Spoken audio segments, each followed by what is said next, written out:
meu nome é Carol e bora falar dos favoritos do primeiro semestre de 2020. Bom, por que eu resolvi fazer esses favoritos de um semestre? Assim, quando chega no final do ano, é complicadíssimo escolher os favoritos do ano todo, porque você acaba escolhendo aqueles que você leu mais recentemente no final do ano, sabe? Porque eles estão mais frescos na memória. E por mais que eu tenha anotadinho, assim, tudo bonitinho num caderno, você acaba sendo mais impactada por aqueles que você leu recentemente, né? Então eu resolvi. E outra, eu leio muitos livros, né? O meu volume de leitura é muito grande. E acaba que eu tenho um maior número de favoritos. Então, vão ser muitos livros favoritos no ano todo. Então, eu preferi fazer essa divisão semestral, né? Para não acumular tudo para o final do ano, porque senão vai ser outro longa-metragem. Já não basta os vídeos de leituras do mês. Então, eu decidi fazer esse vídeo, né? A parte do... Nossa, eu tô toda... Caiu minha pilha de livros. Já volto. Desarrumei tudo aqui, né? Mas enfim, se não cai nada é porque não sou eu. Então, eu não fiz um ranking dos livros que eu escolhi aqui. Eu peguei o meu caderninho de leituras e acabei colocando eles pelo mês que eu fui lendo. Porque assim, né, eu me livro de dizer qual foi o melhor livro lido. Tem os que eu gostei mais, tem os que eu gostei menos, mas no fim das contas foram todos favoritos. Eu coloquei 14 favoritos e 2 menções honrosas, porque eu gostei muito, eu gostaria de mencionar, mas eles não foram exatamente favoritos, né? Então, vamos lá. Sim, antes que eu esqueça, todos eles vão ter links de compra lá na descrição. Comprando esses livros por esses links ou qualquer outro produto, até um pacotinho de pilhas, você vai estar ajudando aqui a pessoinha do canal para ajudar a comprar mais livros, porque, né, são muitos livros e ajuda a gente a ler mais. E outra coisa que eu esqueci, já curta esse vídeo, né, que ajuda na divulgação. Se você for novo por aqui, inscreva-se no canal se você gostar do conteúdo que eu produzo e já ative o sininho para receber as atualizações. Então, vamos lá. Em janeiro, eu comecei o ano bem. A primeira leitura que eu favoritei foi A Longa Viagem a um Pequeno Planeta Hostil, da Becky Chambers. Nossa, primeiro que eu não tô acostumada a ler ficção científica. E que leitura gostosinha, sabe? Ele se passa no espaço, mas a grande questão desse livro é o relacionamento interespécies, é como você lidar com o diferente, sabe? Você aprender a conviver com as diferenças. E é muito gostosinho esse livro. Eu já li o segundo livro da trilogia e tô super ansiosa pelo terceiro, mas olha, mesmo que você não esteja acostumado a ler ficção científica, esse livro aqui, ele não é muito complicado de ler. Eu acho que vale super a pena. Invista mesmo, é muito legal. Aí, o segundo livro que eu li ainda no mês de janeiro foi essa HQ, Persépolis, da Marjane Satrapi. Fala sobre ela presenciando como ela era garotinha, como ela presenciou a Revolução iraniana. Então você aprende pra caramba e aprende com a experiência dela, né? De como foi que como ela tava lá durante a Revolução, né? Como foi a experiência dela, como ela viu essa revolução. É muito legal. Tem um traço simples, mas bem bacana. Para quem gosta de HQ, essa HQ já é considerado um clássico, sabe? Eu até peguei outro livro recentemente dela para testar, mas eu gostei pra caramba da história da Marjane Satrapi. Aí, fevereiro foi super bom para as minhas leituras. Eu comecei com esse livro da da tag de janeiro, da tag Inéditos de janeiro, que é uma autobiografia daquele apresentador Trevor Noah, lá nos Estados Unidos, o Nascido do Crime. Ele, na verdade, é da África do Sul, então ele vai contar como foi a vida dele, desde nascido até a juventude dele, na África do Sul, né, presenciando o apartheid. Então você aprende muito sobre como foi o apartheid na África do Sul e como foi a infância dele, né? E ele é um cara mestiço, ele tem pai branco e mãe negra. E isso era crime naquela época, né, durante o apartheid. Então, por isso que é nascido do crime. Ele nasceu de um crime, né? E é muito bacana essa autobiografia, você se diverte não pelo que aconteceu com ele, porque ele passou por muitos momentos difíceis, mas pela maneira como ele escreveu, sabe? Ele é um cara muito engraçado, mas você se diverte. E a mãe dele, que mulher sensacional, sabe? Nossa, olha, eu não vejo a hora esse livro já tem publicado em inglês, então eu vou deixar o link do e-book dele, mas eu não vejo a hora dele ser publicado aqui no Brasil para eu poder pregar a palavra desse livro, porque é muito bom. Aí, outro que eu li em fevereiro, que também foi pela tag Inéditos, mas esse aqui já era de fevereiro, foi Escola de Contos Eróticos para Viúvas, da Bali Kaur Jaswal. E esse também é super divertido, mas ele já é um livro de cunho erótico, porque aqui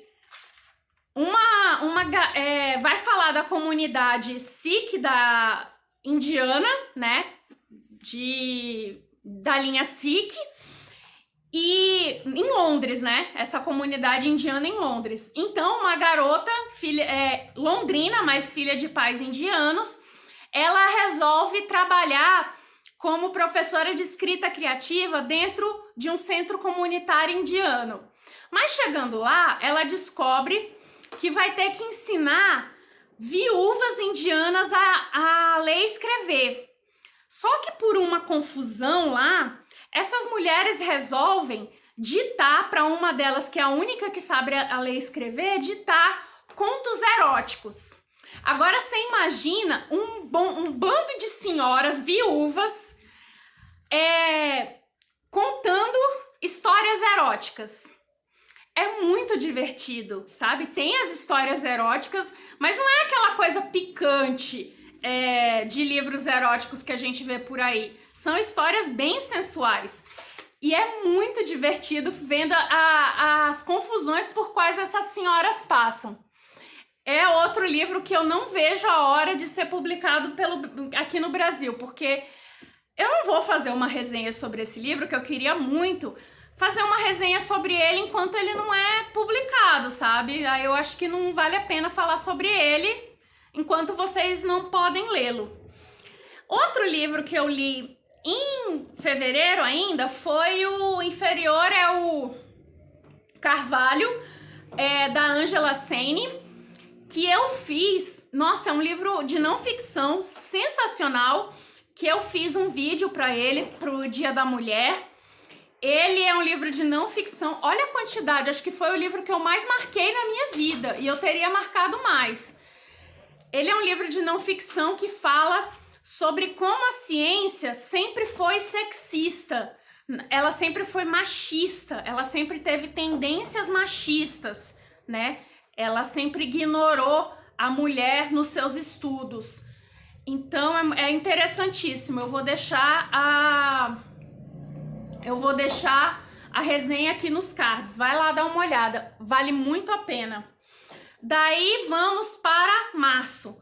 O primeiro também foi um mês bem bacana. O primeiro livro que eu li foi o meu queridinho Um Caminho para a Liberdade, da Jojo Moyes, que é um livro também que eu ando pregando a palavra, que eu também fiz uma resenha, mas é uma resenha mais recente, que foi uma resenha super animada, que eu fico assim, meu Deus, eu devia ter feito essa resenha de outra maneira. Toda hora eu fico... Aliás, resenhas que eu faço, eu fico querendo fazer de novo, porque sempre fica aquela sensação, eu devia ter feito isso, eu esqueci isso. Eu devia ter feito desse jeito de outra maneira. Mas enfim, aqui fala de mulheres que participavam de uma biblioteca itinerante lá nos Estados Unidos. Elas levavam livros a cavalo para regiões remotas, ali no estado do Kentucky, né? Em montanhas e tal, regiões bem remotas. É baseado numa história real, né? Uma ficção histórica isso aqui. E é sensacional esse livro, sabe? Ele é muito sensacional. Vai lá ver a resenha. Aí outro que eu li num clube de leitura foi o Recursão, do Blake Crouch. É uma ficção científica com uma coisa de thriller, né? Que, putz, eu fui sem muita vontade de ler. Ele demora um pouquinho para você engatar, mas eu fui sem muita vontade de ler e, nossa senhora, esse livro explodiu minha cabeça. Pelo amor de Deus, esse livro foi sensacional, sabe? Foi muito bom. Tem hora que você acha que não vai entender nada, mas daqui a pouco você tá entendendo tudo. Ele fala sobre uma síndrome de memória falsa, sabe? Daí ele tem 2 linhas temporais que são contadas as histórias.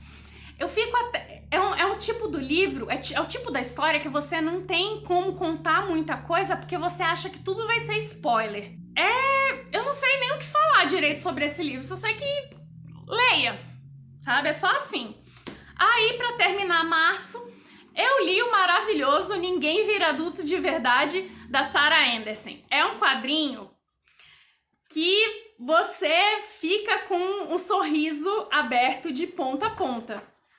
Eu li esse quadrinho e ficava tirando fotos pra mandar pros meus amigos, porque eu não queria rir sozinha, sabe? Eu ficava rindo boboca o tempo todo. Era muito legal. Eu até publiquei alguns, mas, nossa, é sensacional isso aqui. Se você puder, leia. Ela tem publicado 3 livros desses aqui no Brasil. Os 3, eu tenho 2 na verdade, mas o terceiro eu já vi algumas tirinhas, porque ela publica muitas tirinhas na internet. Vale muito a pena. Aí, em abril, só o livro me chamou a atenção, mas que atenção, viu? Foi o Pequeno Manual Antirracista da Djamila Ribeiro. Sabe, olha o tamanho do livro.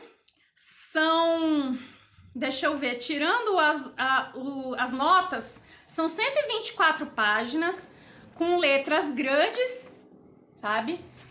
E ou seja, ele poderia ter menos páginas se a diagramação fosse mais apertada. Então, assim, que livro? Ele é super direto, ele vai direto no assunto. Olha, eu não sei nem o que falar direito sobre esse livro, eu só sei que ele te coloca, assim, numa posição de escuta. Senta e escuta. Senta e lê e fica quieto. Você vai aprender pra caramba com esse livro. Você acha que não? Você acha que já viu de tudo sobre racismo? Você que já estudou tudo sobre racismo, você ainda pode aprender mais com esse livrinho. Vale muito a pena, ele não é caro.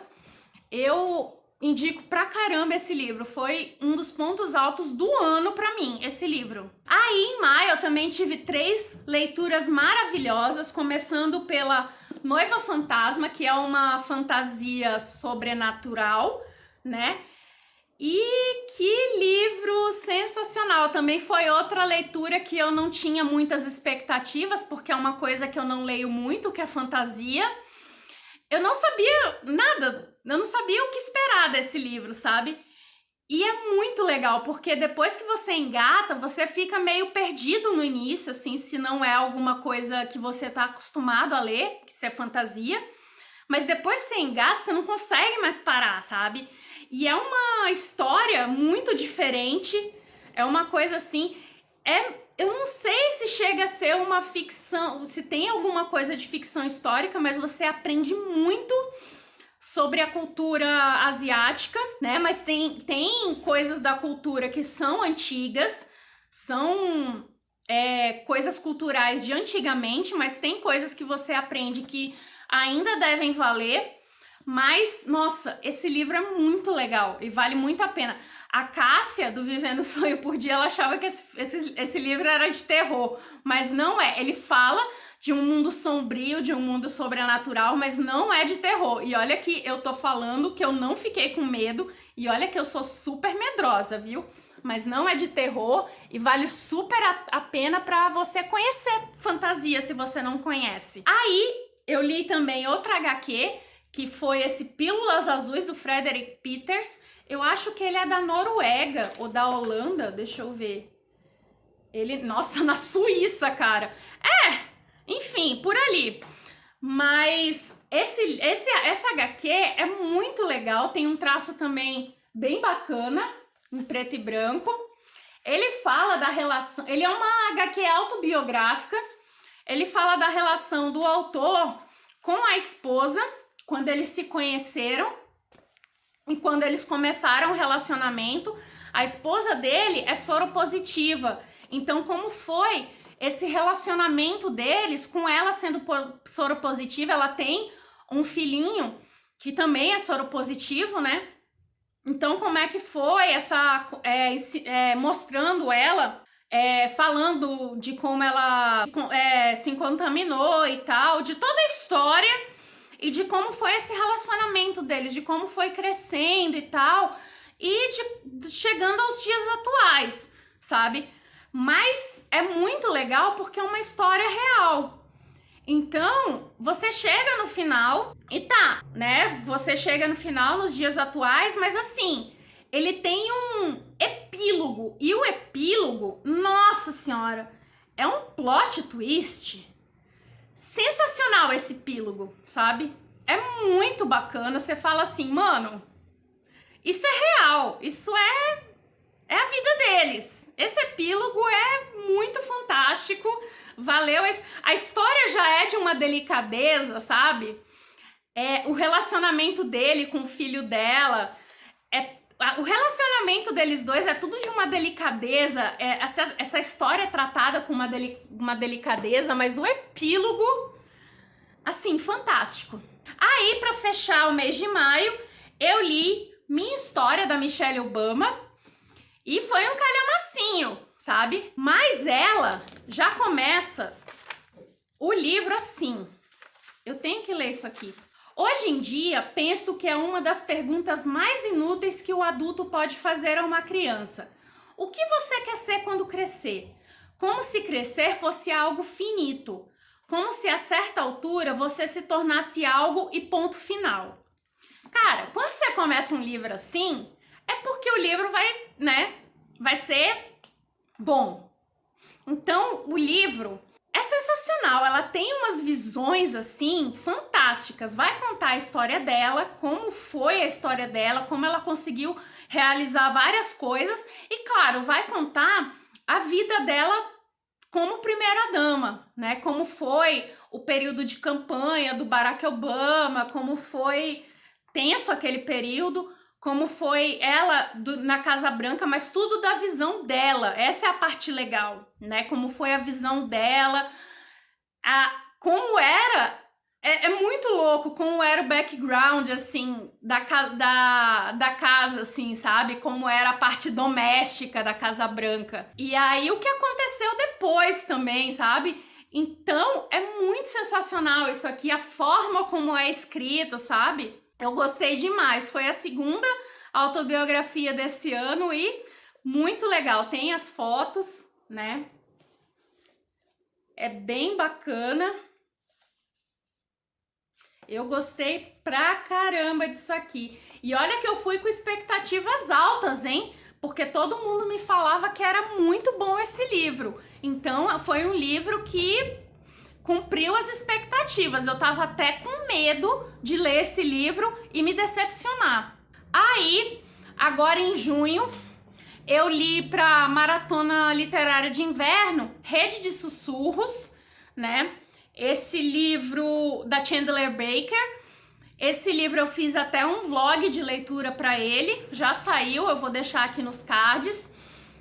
E foi um livro sensacional. Ele demora um pouquinho pra engatar no início, mas depois que pega, nossa, ele vai bem fluido, você se empolga. E cara, é uma história muito bacana, fala de assédio no trabalho, né? Assédio no mundo corporativo. É uma coisa assim, é um suspense, uma coisa meio suspense, eu não sei muito bem como classificar essa história, mas tem uma coisa ali meio daquele movimento Me Too, sabe? E é bem interessante, eu gostei pra caramba dessa história, virou um favorito, eu dei 5 estrelas. Vai lá dar uma olhada no vlog de leitura que eu falo mais. Aí, pra fechar o mês de junho, eu li o Ceifador, do Neil Shusterman, que é o primeiro livro da série Scythe, que eu, né? Enfim. E, cara, foi o segundo livro de fantasia. Eu não sei se eu já tinha lido fantasia antes, eu não consigo me lembrar.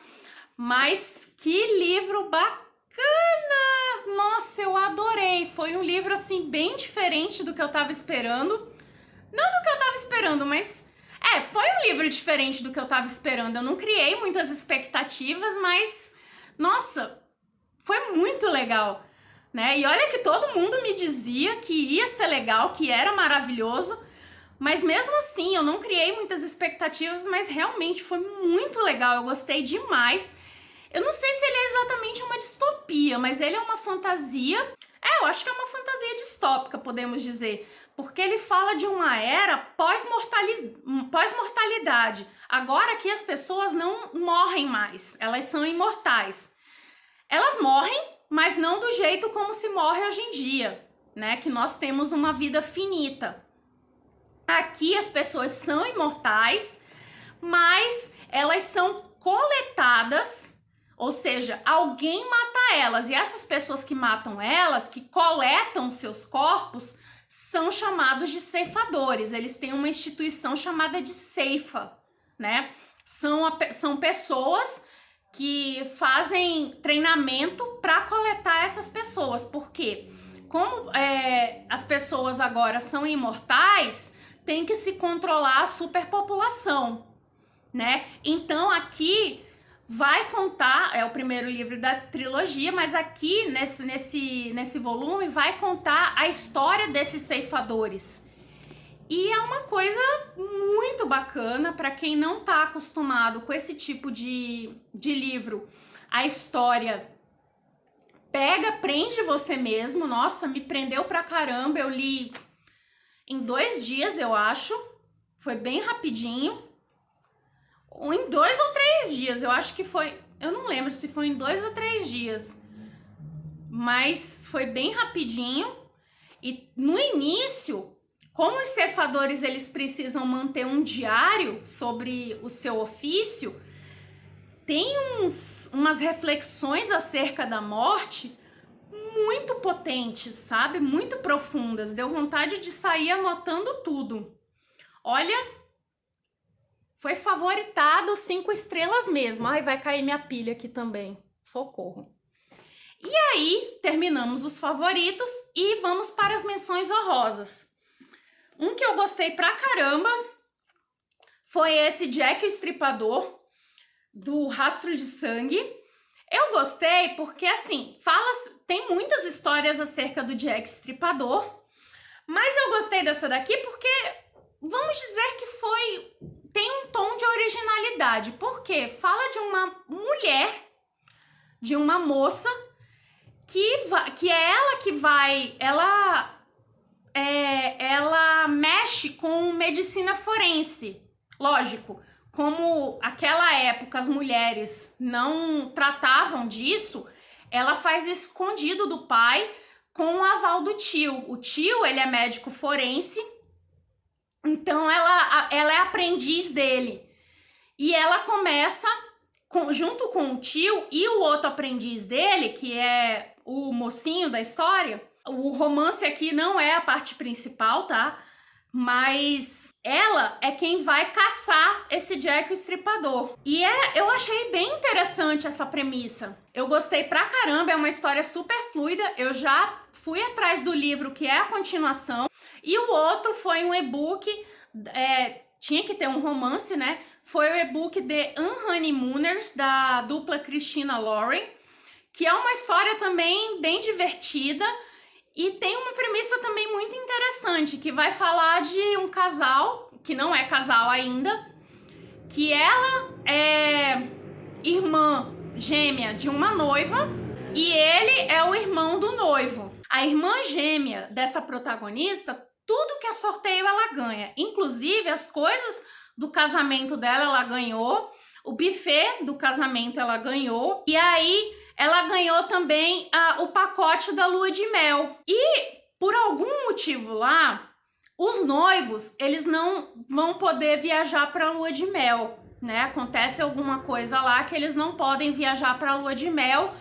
E a noiva e o noivo falam: olha, pra gente não perder esse pacote, já que a gente não pode ir e eles não podem passar para outra pessoa, vai você e o irmão do noivo no lugar, né? Vocês se passam pela gente e vocês vão lá curtir. Só que esses protagonistas, eles não se batem muito bem, um não gosta do outro, mas são 10 dias numa ilha do Havaí. Eles vão para uma suíte de um resort e eles, né, vão mal se ver. Só que acontece várias coisas que vão obrigar eles a se juntarem para resolver essas coisas que vão acontecer nesse resort. É bem divertido, tem umas cenas sensuais, mas é bem divertido. Só que eu li em inglês. E como é um lançamento, eu acredito que vai demorar para vir pro Brasil. Mas se você lê inglês, vale super a pena ler este romance. Como foi um livro que eu escolhi para ler em inglês para maratona literária, então, mas foi uma menção honrosa aí para a lista de favoritos desse semestre. Bom, eu espero que você tenha gostado da minha lista. Se foi um favorito seu, me diga aí. Me fale também dos favoritos que você escolheu para esse semestre. Me diga aí quais foram os seus. Se foi algum desses que eu falei aqui, se você gostou de algum desses, se você já leu algum desses. É isso. Vamos conversar lá nos comentários. Obrigada pela sua companhia. Um grande beijo e até a próxima!